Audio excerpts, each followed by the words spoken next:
Hello, welcome to Full Record Jacket with Phil and is that somebody very evil from history or is that actually Ben, is that you? It's me, Oh, Phil. thank goodness for that. What do Thank you mean goodness for evil from that. history? Who do you Oh think? my goodness. Oh, I see now. So Charlie Chaplin wasn't evil.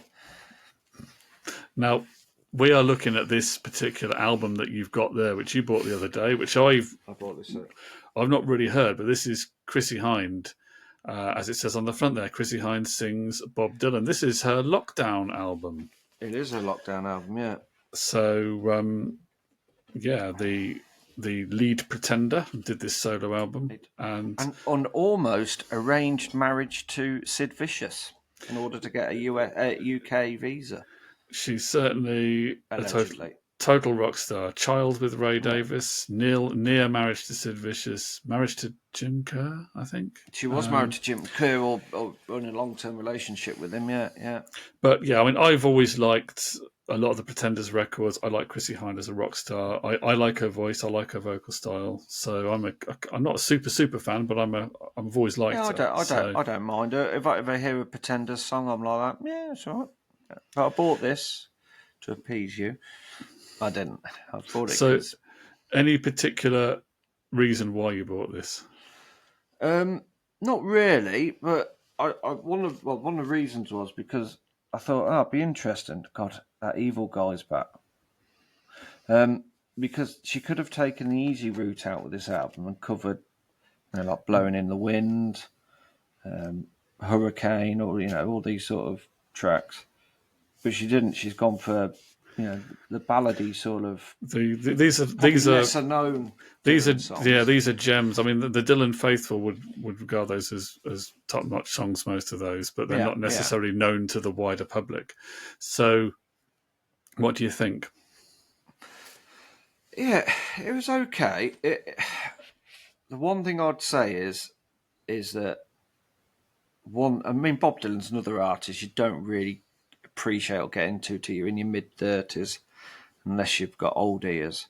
It does give you, it's very good. I can't fault in that way, but it does give you a sort of more of a respect for Dylan and the way that he does perform his songs, the way that he forms the words and the way that he sings them. And when Dylan sings, I know he's a little bit nasally, but he's almost got, you can almost imagine him going, all right. So yeah, but like I said, Chrissie could have taken the easy route with that album and gone for the big hitters, but it's just given me a bit.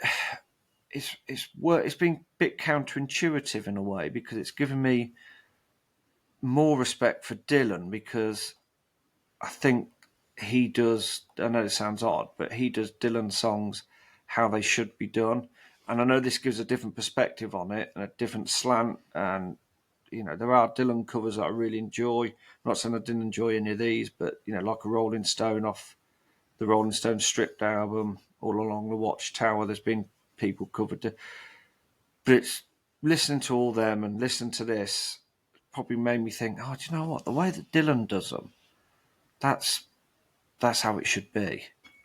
Yeah, you see, But a I've good always had effort, this. great effort. Like I said, she could have taken the easy route, but she hasn't, and she's tackled some, like you say, some big tracks with Dylan fans that could have got,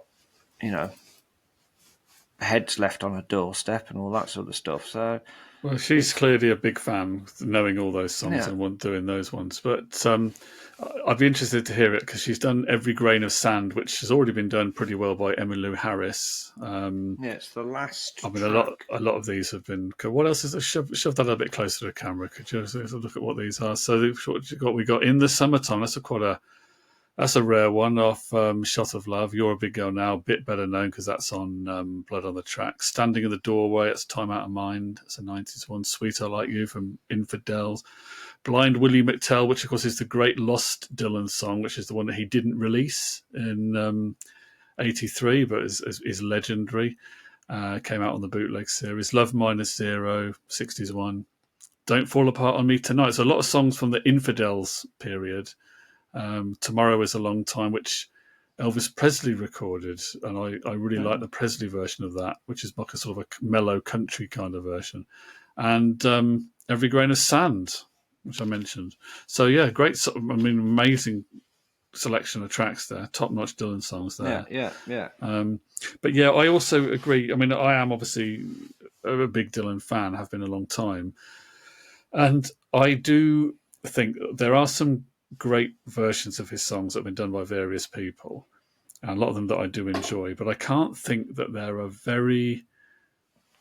I can't think there are any where I actually think that the cover is better than the original, or doesn't add anything. I still think Dylan's versions resonate as well, and usually better than the covers. The covers I like tend to be the ones where someone's done something a fair bit different with it and taken it in another direction.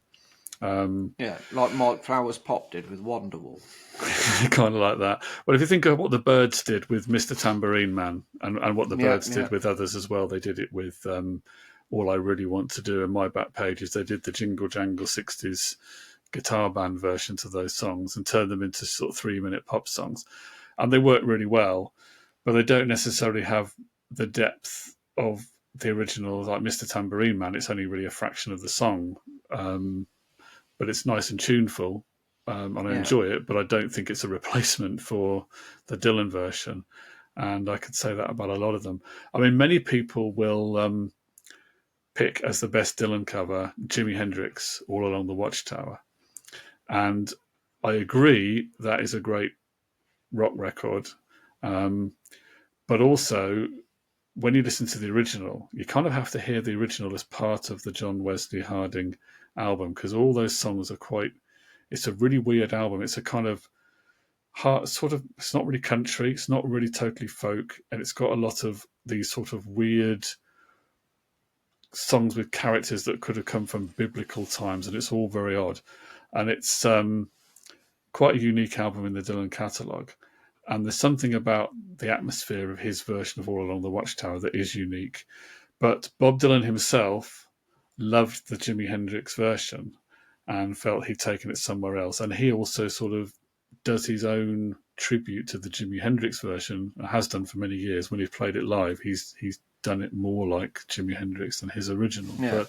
I still don't think... Noel Gallagher with Wonderwall, doesn't it? He does it the Ryan Adams version. So it's a more spectacular rock performance, the Jimi Hendrix one, a more spectacular record and performance, but I don't think it's necessarily a deeper interpretation of the song. So again, I still think the Dylan version is not dispensable. So, but maybe we should throw this open to the comments, Ben. What do people think? Because it's Bob Dylan's voice is divisive. There are people who have different views on this. In terms of being positive, what are your favourite Dylan covers? Which ones are great? Which ones don't you like? Which Dylan song would you like Ben to cover? I can do it. I'll play it on the bongo or the claves. Let us know in the comments. We love your comments. Thank you for all the comments you give us, and for those likes and shares. They help us. They help us to grow. And join us for another video. When Ben regains his composure, we'll record another one. Until then, thanks for watching.